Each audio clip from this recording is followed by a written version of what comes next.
Hello everyone. In this short tutorial I'm going to show you how to easily recreate oxidated copper like the statues in this image. For this demonstration I'm going to use this miniature model I found in my box of scraps, and I chose this one in particular because she looks really good and it reminds me of a statue that you can find in the center of a garden or an abandoned palace of some sort. And I plan on using her for a future diorama in 1/35 scale. So let's begin. After cleaning her with some alcohol, the first step is to prime the model. In this case, I'm using gray primer from Vallejo.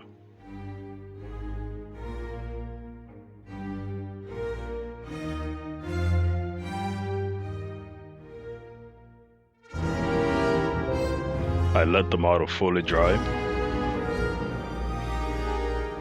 The next step is to add the base color, which is a liquid copper from Vallejo.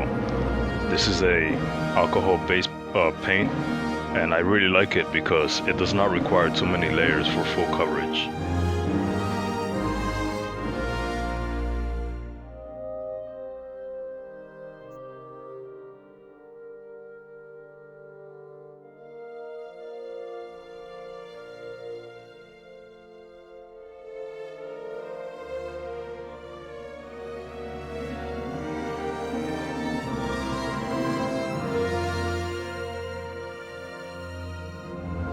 This is an optional step I choose to do.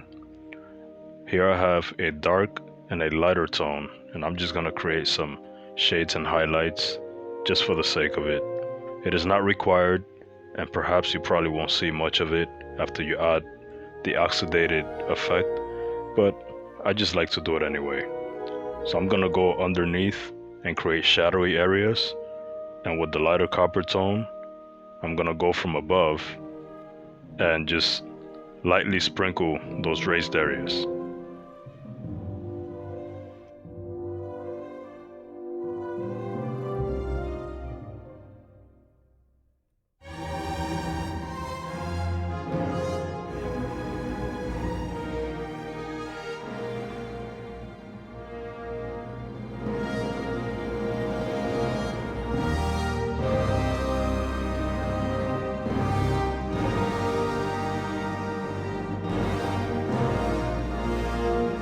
The next step is choosing the right colors to create that oxide. Here I've labeled Oxide Blue and Oxide Yellow to help me identify them when I put them back on the shelf. So what you want to do is select a yellow and a blue that are more on the chalky, pale side, because in my experiment with the other tones, I found these two create the most accurate effect when they're mixed. So now I will show you how to properly mix in ratio. Keep in mind as I show you here, if you use more yellow than blue, you will just end up with a light green. Here I have Citadel's Technical Oxide, and this is the tone that we want to go for.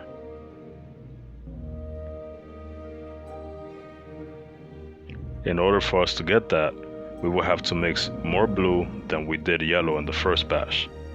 So in ratio, I mixed 1 part yellow and 3 parts blue, and we got close enough to Citadel's brand. Dilute your paint to a consistency of similar to that of coffee or milk, and this consistency is also useful if you want to airbrush.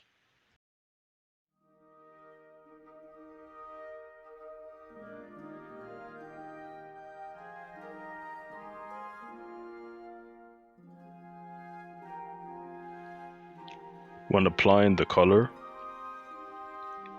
just do it deliberately. The best thing about oxidation, it is very organic. It doesn't have a rule that it follows where and how it grows. So it doesn't matter if you go light or if you go heavy with it. In this case, I'm going a little bit more on the lighter side, but it's up to you. There is no wrong way of doing this. Just look at reference photos and choose the best one you feel like you want to replicate.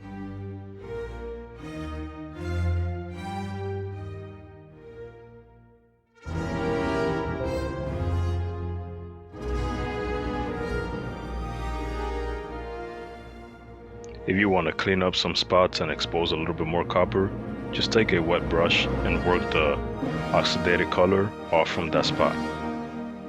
In case you find certain areas a little bit more cluttered, just take a dry brush and absorb by simply putting the tip of the bristles, and the paint will just get sucked in. This will help you clean up a little bit if you find you did too much or have some spots that have excess material.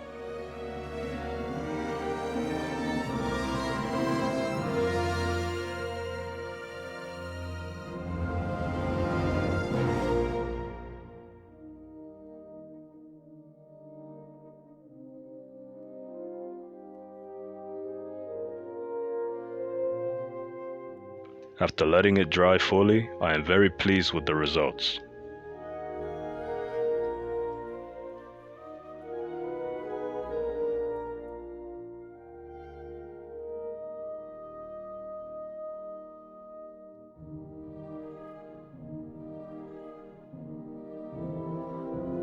Here's another model I painted using Citadel's technical oxide color. This one I went a little heavier. I hope you guys enjoyed this video. Until next time, see you guys on the next episode. Thanks for watching.